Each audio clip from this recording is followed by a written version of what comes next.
Thank you for that lovely introduction. And I must say, this is my third IRC, and it has been as good as, or even better than the previous two.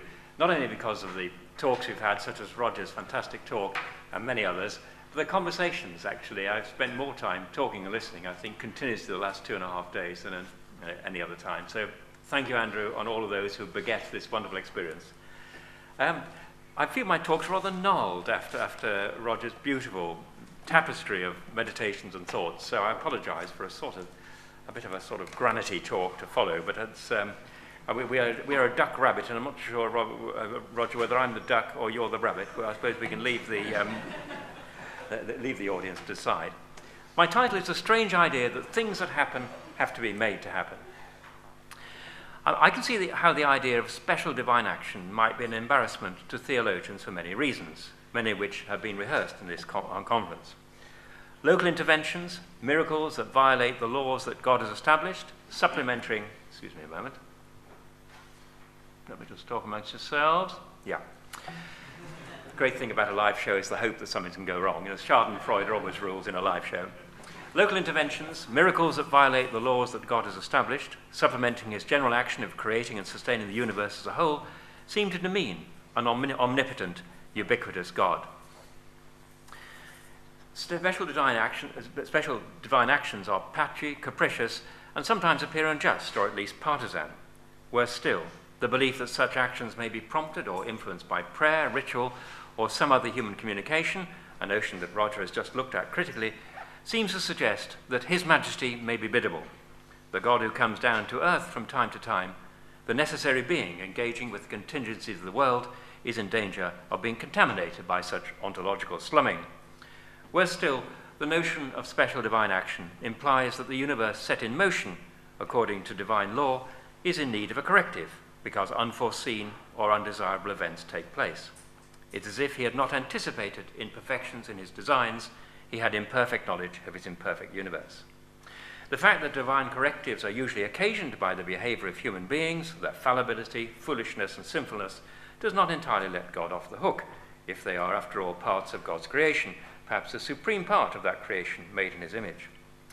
Now, a mere atheist is not in a position to comment on a topic which has been central to theological debate over thousands of years.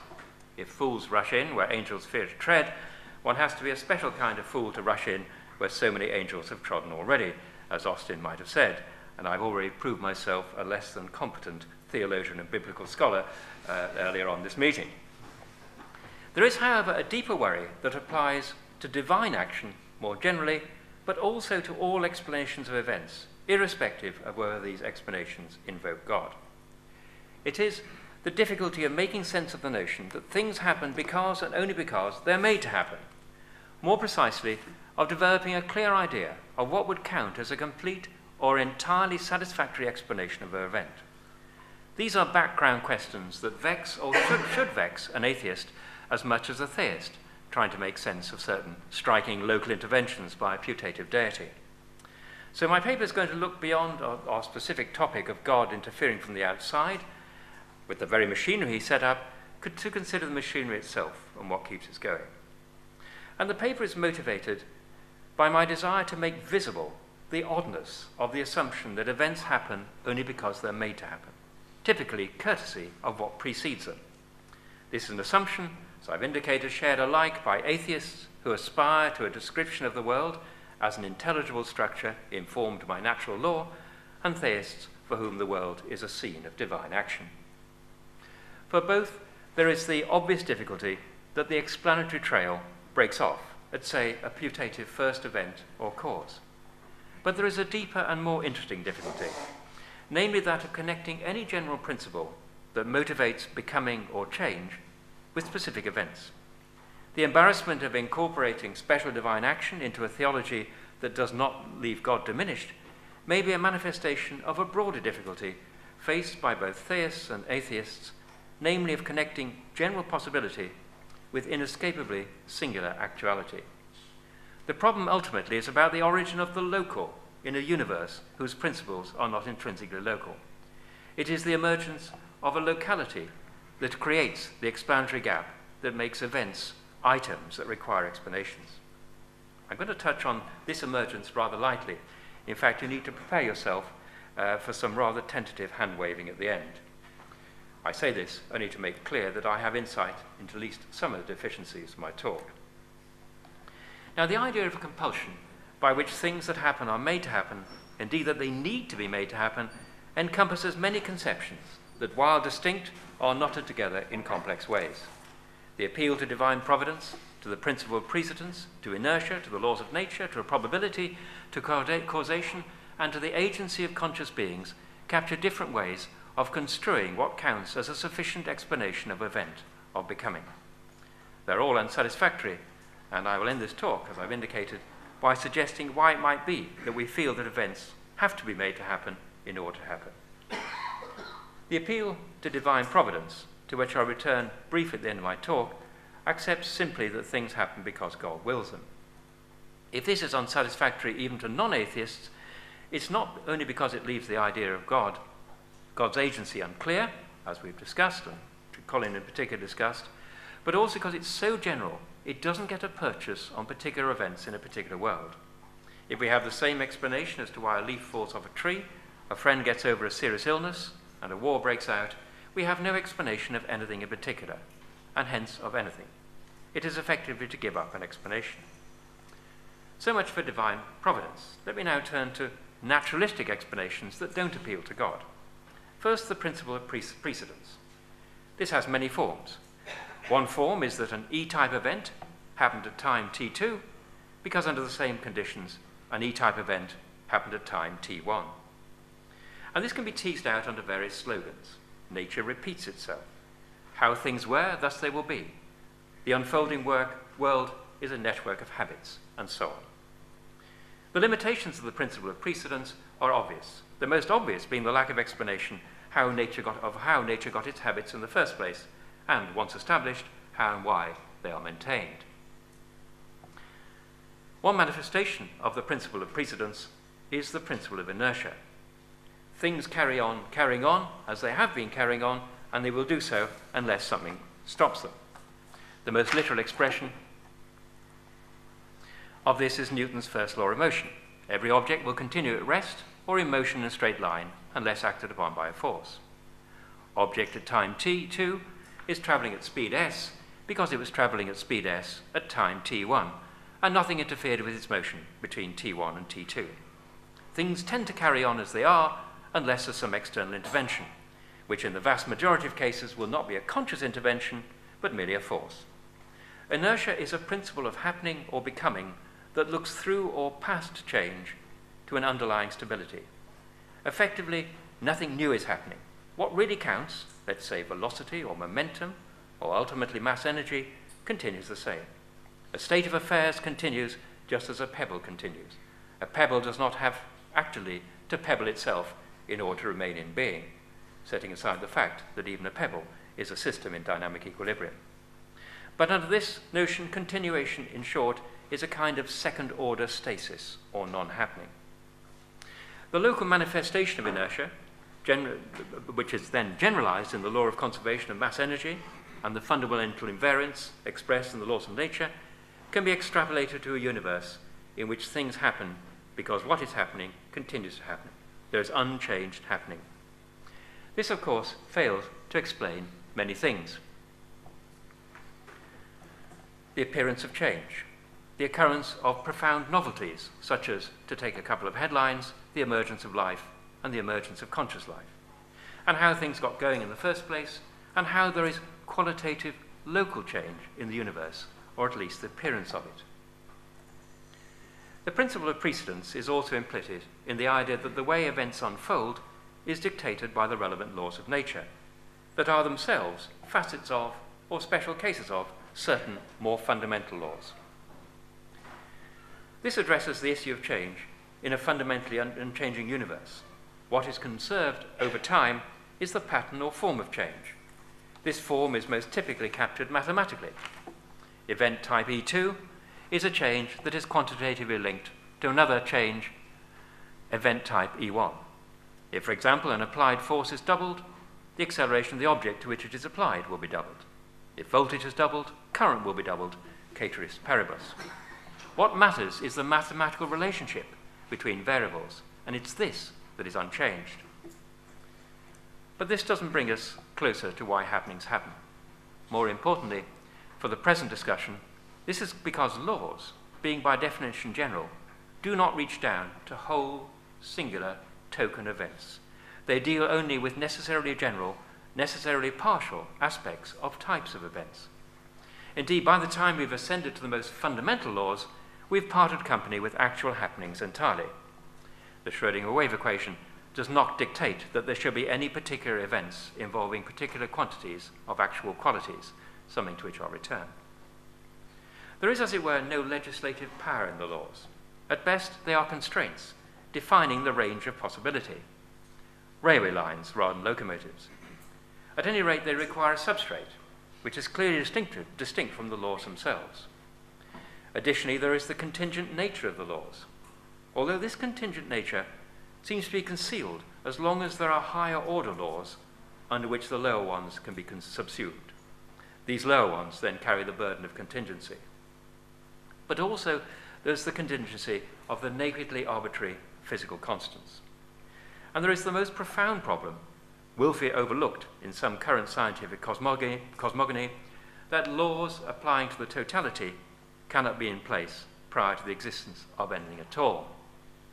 More precisely, the stuff that has come into being cannot be explained by the laws that operate within it once it has come into being. The railway timetable does not bring the railway system into being or even exist before the railways. Yet another manifestation of the principle of precedence is the notion that events happen because they have a greater probability of happening than any of the other rival possibilities. The range of possibilities and the relative probability of each of these possibilities in different kinds of circumstance will reflect or continue already established patterns of occurrence. The appeal to probability as explanation is, of course, unsatisfactory in many ways. Probabilities are derived from established patterns of prior events, which themselves remain unexplained. What is more, actual events, which will always have unique features, will have negligible probabilities, so they cannot be selected by general probabilities.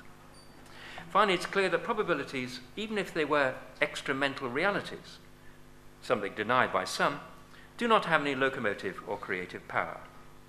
They don't make things happen. They seem to be irredeemably post hoc.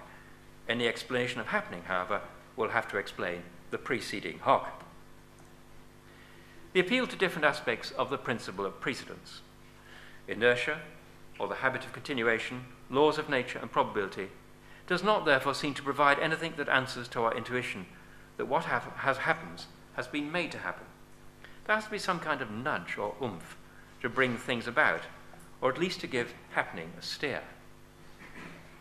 The notion that most closely answers to the demand for making happen is that of a cause. Things happen because they are caused by events that precede them. Causes seem to be imbued with the powers that laws lack. At the very least, they correspond to the common sense notion, elaborated in physical science, of the transfer of energy and impetus. They also have the requisite local jurisdiction. The notion of cause, however, as I guess everybody in the room knows, deeply problematic, and the philosophical literature is consequently vast, subtle, and inconclusive. And I'm going to touch on it only lightly, and I'm afraid David Hume is the inescapable first port of call.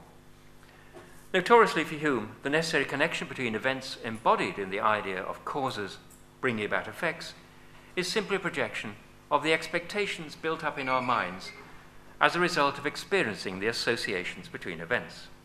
We come, incorrectly, to believe that A is caused by B if when A occurs, B invariably follows, at least under certain fixed or defined or controlled conditions. However, Hume argued, we have no good reason to believe that our habits of expectation correspond to any external reality, any external necessity, hence the vulnerability of induction. According to Kant, Hume's reduction of causation to mental association shocked him into making an even more radical suggestion. Not only is the necessity in the relationship between cause and effect mind-dependent, but also the items thus linked, the events, the objects caught up in them, the space in which they take place, and the time in which they occur. While causation, he says, is a key element in our sense of a coherent world of enduring objects located in space and time, it does not belong to an extramental natural world, the numinal reality, the in itself. Now, many philosophers in the analytical tradition have accepted Hume's critique of cause as a necessary connection, as a kind of his critique of the notion of an occult force, but have been disinclined to subscribe to Kantian idealism. And I guess this is what has in part inspired the rather etiolated idea of causes as counterfactuals. It's worth glancing at, not because it has any intrinsic merits, but because what is missing in the counterfactual account of causation reminds us by default of what we seek in a causal explanation, the kind of explanatory satisfaction we're looking for. According to the counterfactual theory, A counts as a cause of B, and B as its effect if B would not have occurred in the absence of the prior occurrence of A. The lightning is the cause of thunder if the thunder would not occur in the absence of lightning. This account of cause does avoid some of the problems associated with the idea of a cause as something that will guarantee and be responsible for an effect. Consider, for example, this problem, first invoked by Kant. If A is going to be sufficient to cause B, it seems that it will have to be commensurate with it, perhaps to the point of being coterminous with it, and even equal to it in salient ways, the problem of Kant's cushion. This gets dangerously close to the idea that in order for a cause to be entirely adequate to bring about its effect, it has to be identical with it. The redescription of causes as counterfactuals, however, seems to take away their oomph. Causative power to bring things about, to make happenings happen, is dissipated into something like a description of circumstance. And remember, even non-events can now qualify as counterfactual causes. The lack of rain can count as the cause of the withering of flowers, since if it had rained, the flowers would not have withered. The counterfactual theory is particularly compromised by the unresolved problem of differentiating causes from what are merely the background conditions necessary for causes to operate. Counterfactual theory doesn't distinguish that which permits from that which motors particular happenings. What separates the mere conditions of an event from the cause that brings it about may be the salience of the latter, reflecting the fact we look for causes when events stick out, because perhaps they are surprising. They seem to deviate from the norm. One obvious criterion of salience is that the cause is an occurrent while its conditions are standing. So the air, whose counterfactual absence would mean that lightning would not result in thunder, counts as a condition rather than a cause, a stage setting for the event rather than the power that brings it about. Salience is not satisfactorily integrated into the counterfactual theory, but it is at the heart of another leading contemporary notion of causation, the agency or manipulability theory. Causes, as events that bring about other events, have this capacity, it is argued, in view of being handles which agents may grasp to bring about effects. A is the cause of B if I can bring about B by bringing about A. A is salient because B, the effect, is picked out as something that I want to make happen. This intuition is also at work when our identification of the cause of an event is connected with the task of allocating responsibility, apportioning blame, as in a court of law. We may define the cause of an event as a state of affairs which should have been avoided by means of a handle that should have been seized through which the agent could assert power. Unfortunately, as I guess many will be aware of, the manipulability theory of causation has many problems. The most obvious is that we think of causation as being extended to places where no conscious agent has trodden. For example, a rock falling to the ground on an unvisited planet, cause, breaking another rock, effect.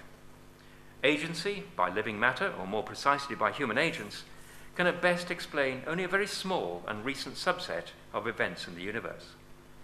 What is more, if an agent X causes event B by bringing about event A, we then have to explain bringing about A, and all those events that created the circumstances in which it is possible to bring about A. I may smash a window by deliberately throwing a stone, but I do not will or do all the physiological events necessary for my intention to be realized and my agency to be effective. Even so, deliberate action seems to be the paradigm of events brought about by other events, so much so that some philosophers suggested that the very idea of causation has grown out of our sense of agency. This is clearly not the whole story, given that we accept that science, or some other form of inquiry has and will uncover causal patterns remote from agency, that there are both real and apparent causes, and that successful agency itself seems to depend on causal relations that agents are unaware of. In short, that agents operate in a universe of events that are overwhelmingly not brought about by agents, and so the capacity of agents to make things happen is unexplained, and what is more, irrelevant to whatever it is, if anything, that makes most happenings happen. However, the experience of agency may underline our sense that whatever happens does so because it is made to happen. That being made to happen is a kind of explanation, and that without being made to happen, either by previous events or as part of an already ongoing process, happening is unacceptably unexplained or insufficiently occasioned. At any rate, it is here that the concerns of atheists converge with those of theists. The intuition that things happen only if they are made to happen, the necessity of causation, is shared by both parties, and both have to deal with the difficulties inherent in this intuition, though they are somewhat different for atheists and theists. Most obviously, we both have to acknowledge that the chain of making happen must originate from something that was not made to happen, some initial act or event that happened without cause or because, without precedent or existing law, without being the continuation of something already ongoing. Godless cosmogony tries to finesse this difficulty by invoking items such as the instability in the quantum vacuum, a fidgety nothing living on borrowed energy that gets an up and running universe by means of a mighty credit default swap. Those who are not so dazzled by the physics as to believe it can do metaphysics are unimpressed, and that includes me. Theists, of course, have a universal answer as why things happen. Happenings and the substrate in which they happen were made to happen by God. Leaving aside the impression for an atheist that God simply marks a place where explanation is required, without such an explanation being forthcoming, like giving the word answer as an answer to a question, there are many other problems. The most relevant to this talk, and I hope this conference, is this: an absolutely general explanation, such as divine agency, does not have traction on particular events. There are no sufficient local explanations, the kinds of explanations that actual circumscribed events require, if all explanations point to a common origin, as is the case with divine agency. But it's rarely recognized that this disability is shared by the most fundamental scientific explanations. If we look to absolutely fundamental, simple laws for explanation, we will be left unable to explain the origin of a differentiated world in which A happens rather than B, or A happens as well as B. To put this more precisely, the very general explanation, that is the ultimate expression of the uniformity of nature, does not allow for a non-uniform, differentiated universe evolving over time. Generality cannot capture, even less prescribe, or bring about what happens in localities. So we have two unsatisfactory narratives: the atheist narrative that things happen on account of the laws of nature, probability or causation or whatever, and the theistic one that things happen because they're willed by God. Now, the thesis towards which I'm progressing is that theistic and atheistic world pictures have similar problems in explaining events, in identifying what it is in the most general sense that make happenings happen. This may be the only justification for conflating the two approaches, the theological and the scientific, with the fundamental equations being described as a portrait of the mind of God by certain scientists, so that for a short while Stephen Hawking felt that he was that in virtue of which God gained insight into himself. More seriously then, they share the same problem of connecting local events with general explanations. So while the problem with special divine action may be that God demeans himself by interceding or acting in a particular place, in a particular manner, that deviates from what was prescribed by his founding principles, the deeper problem is that of remaining within the original prospectus, whether it's scientific or theistic, while ensuring that actual, that is to say, particular events happen. This disconnection between the general explanation and the specific explanandum is common, as I say, to theistic and naturalistic accounts of the unfolding world. I'm entirely sure that I'm not qualified to characterize how this is manifested on the theistic side, but I would like to venture that the embarrassment caused by the notion of special divine action is that it is local. It is the origin of localities that is a problem, given that God is seamless and his creation undivided, and he undivided from his creation. This betrays how the notion of divine agency offers an explanation of the totality of events at the cost of an explanation that makes contact with actual explananda that are inescapably as local as human needs, concerns, and the need for explanation. So long as we look at the creation as a whole, there's no explanatory gap because there is no universe of discrete entities to be linked up. But as soon as we get down and dirty among the actual, that is to say, local events, then we have trouble. And this is, I guess, the motivation for the doctrine of occasionalism, according to which everything that happens is the product of specific, if not special, divine action, because everything that is specific seems to require specific agency because actual events are singular and are somehow both exceed and fall short of general laws. Scientific explanations seem to become more complete and satisfying as we ascend from actual local events in actual localities, from empirical observations to general laws, and from general laws to more general laws, and ultimately to fundamental equations. Unfortunately, as we do so, the occurrence of particular events or the reality of particular beings becomes less explained. This tension is illustrated by the difficult relationship between causal and law-based explanations of particular events. Causes provide local oomph, but no general explanation, and laws provide general explanation, but no local oomph. The idea that particular causes may be expressions of general laws applies only to type causal interactions. Events, however, are tokens, and as such are not entirely captured by general laws. Nothing that actually happens can be prescribed by general laws. Or to express the obverse of this, everything that happens goes beyond and falls short of the general laws of nature. And this is surprisingly acknowledged by Richard Feynman in one of his late lectures. Speaking of the Schrödinger wave equation, he said that the next great awakening of the human intellect may well produce a method of understanding the qualitative content of equations. Today, we cannot see whether Schrödinger's equation contains frogs, musical composers, or morality, or whether it does not. It seems to me that scientific explanation tends towards a blank as complete as that of an apophatic God. We arrive at a handful of equations in which there are no localities, no local interactions, no local entities, no actual events. En route to this terminus, fields and forces gradually replace things that can be grasped and located over here and over there, until we end with the notion of the universe as a single wave function. Let's imagine that this scientific portrait of the universe were true. We would have the idea of a seamlessly unfolding universe with no gap, and hence no explanatory gap, between successive moments and successive states and events. We would then have to explain the origin of localities composed of distinct items that then have to be connected with their own prior and posterior states and with the states of other localities. Now a health warning, wild speculation alert, or a bit of Kant light, you might call it. We would find, I would suggest, we'd find this in the eruption of individual self-consciousness into the universe. Each of us is the center of egocentric space. And while we are here, and others are there.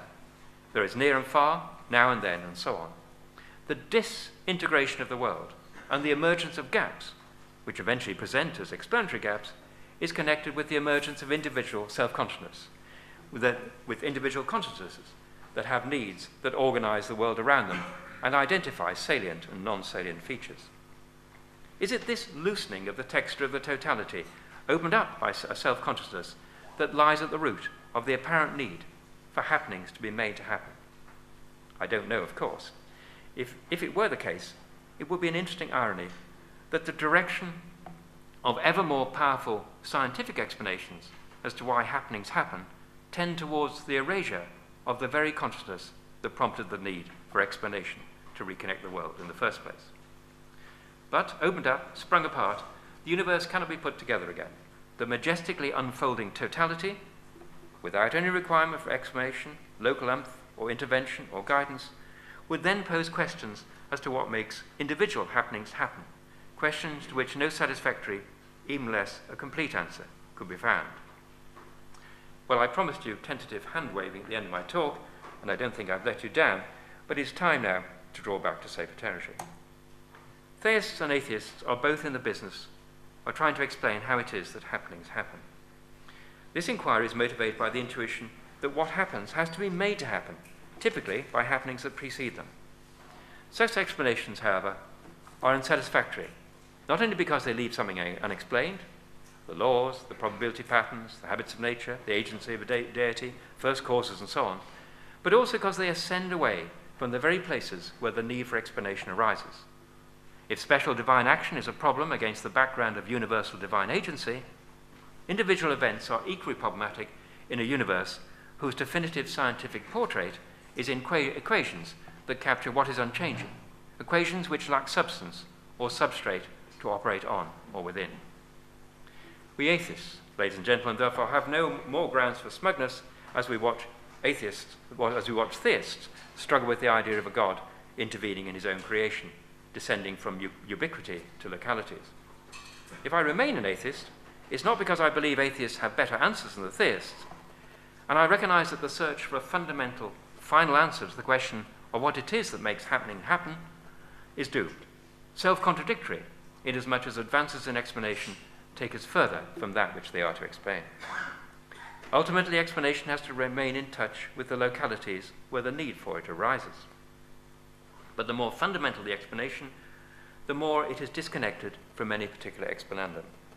Causal explanation remains local at a common sense level, but has explanatory power only if its instances are seen to express very general laws, and so gradually to lose touch with the local, the particular, and the actual.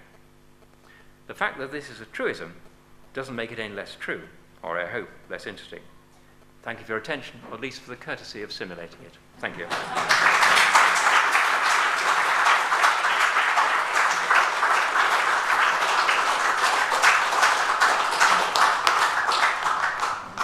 Thank you, Ray. We have a few minutes now for questions. Let's wait for the microphone to reach you. There are two here, almost simultaneous. Perhaps Daniel first, and then Len.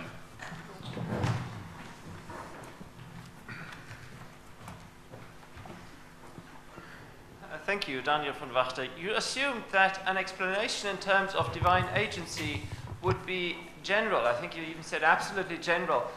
That seems wrong to me. It's a singular explanation. It's the most singular one you can get. It's the one in terms of one cause just acting at one time. I mean, the same cause can act several times, but it is a singular explanation.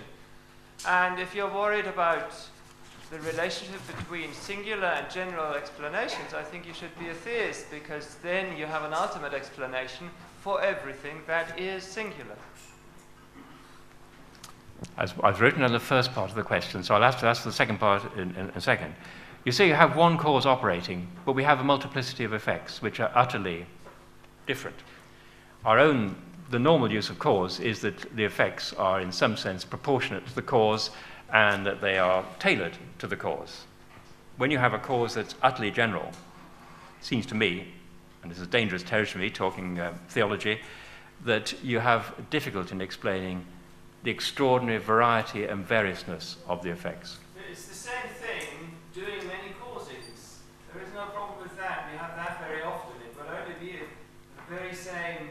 I mean, you can have a complex action too, if you prefer to put it that way.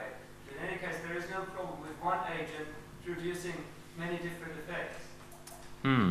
I mean, obviously, I'm playing an away match here, but all I'm saying, if we think of the use of the term cause within, say, my own naturalistic, well, my own atheistic perspective, then I would expect differentiated effects to be produced by differentiated causes. It seems to me that God is undifferentiated, and you would expect, therefore, his effects to be undifferentiated. But it may not be the case. I'm not going to the stake on theology. I've already made a prat of myself in that respect. Yeah. Professor Lengelman.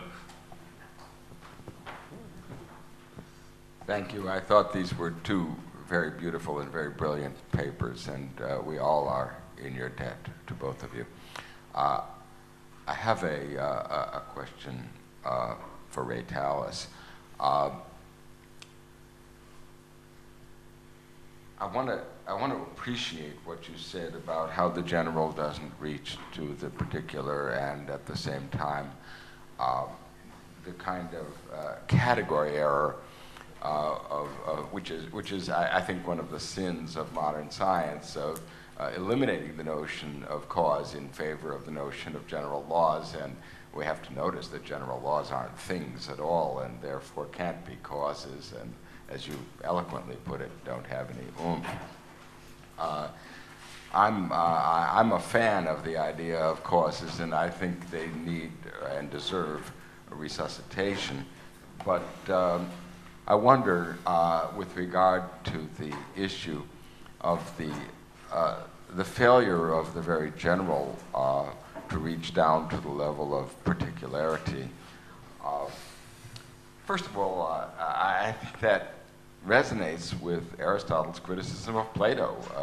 The form of the good doesn't explain all the different things, the variety of things we have around us, and that's one of the reasons why in studying nature we need to be empiricists. We can't do it deductively or from our dreams and memories.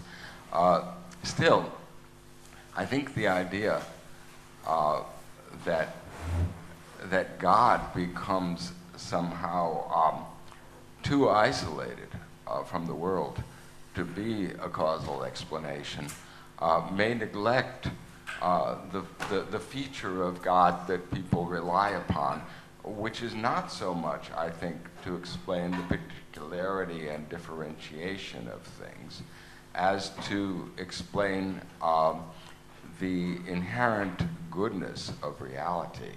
If there are values in reality, whether it's goodness or beauty or truth, which we think are all united in that ultimate value, which has been called the one or the truth or the good, that's the kind of thing that a general explanation, a general law of the sort that Hawking and others were looking for, is not even equipped to examine, let alone to identify once found.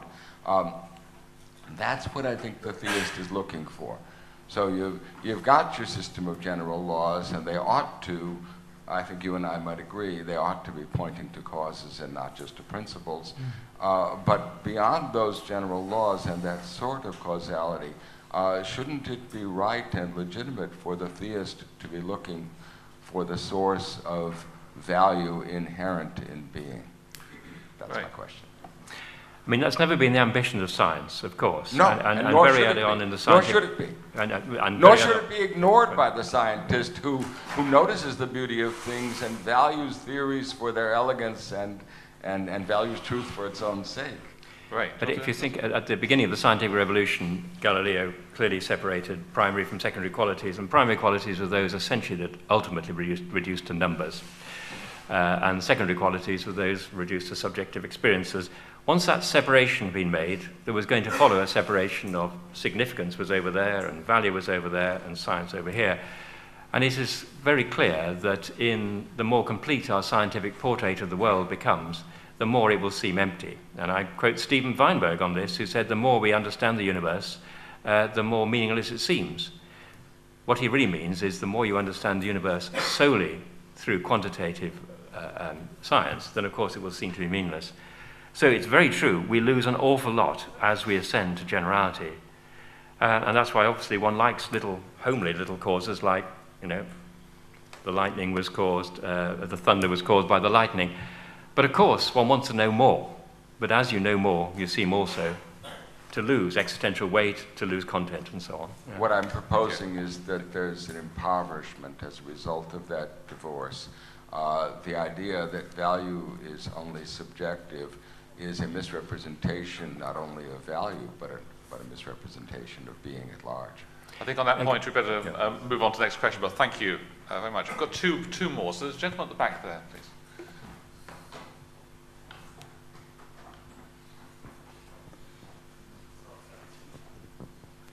Thank you for both of your talks. I want to reiterate, I forget the fellow here's name. I wanted to reiterate his sentiment that you should be a theist. Professor Tallis. There's a notion that I'll probably not be able to express that, Christ is not only this person, but he is the full revelation of God and the full revelation of man and the full revelation of creation. So he's the first principle of creation. This is in Maximus the Confessor. Christ as cosmic principle, or I'm paraphrasing. And so on that notion, we should not only think about Jesus, which, people tend to do, even non-Christians, but we should think along Jesus. We should think with Jesus. We should use that cosmic principle, if you will, to think about anything else.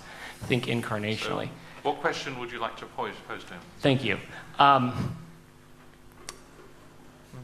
So Jesus is described as the speech. I'm wondering how speech fits into your causal, your list.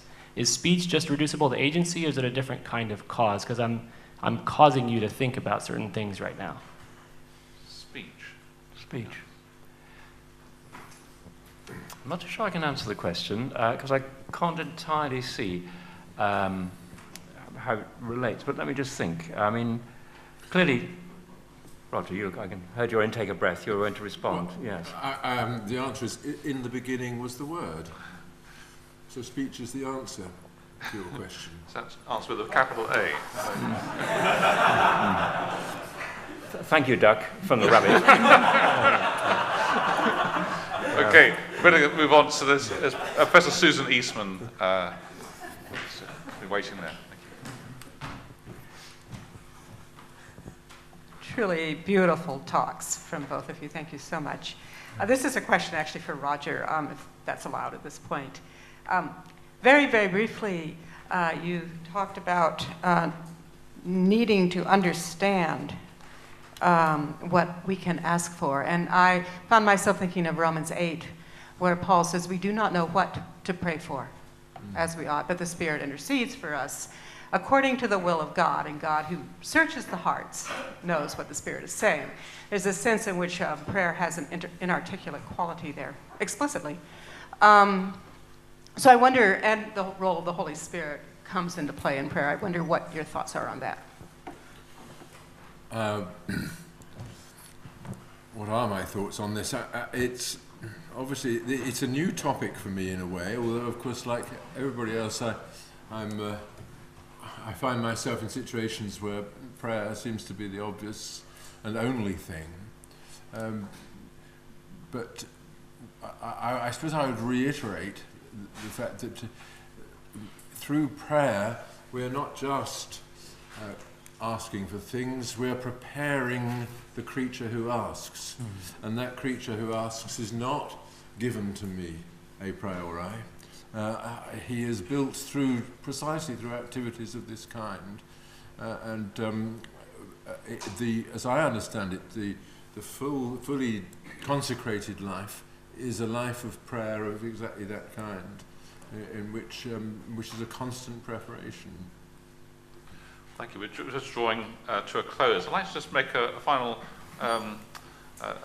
express final thanks to Ray. He seems to have a knack for finding an appropriate metaphor which gets to the heart of a problem. I very much like this idea of causal oomph, which throws into contrast the very bloodless way analytic philosophers that I know often talk about causation. So thank you for just highlighting that. I was reminded also of a comment made by Newton when asked, or when considering the problem of how action at a distance is actually caused, so beautifully described by the equations of gravity. And he said, I do not feign hypotheses. So thank you for drawing attention to that distinction once again. Thank you.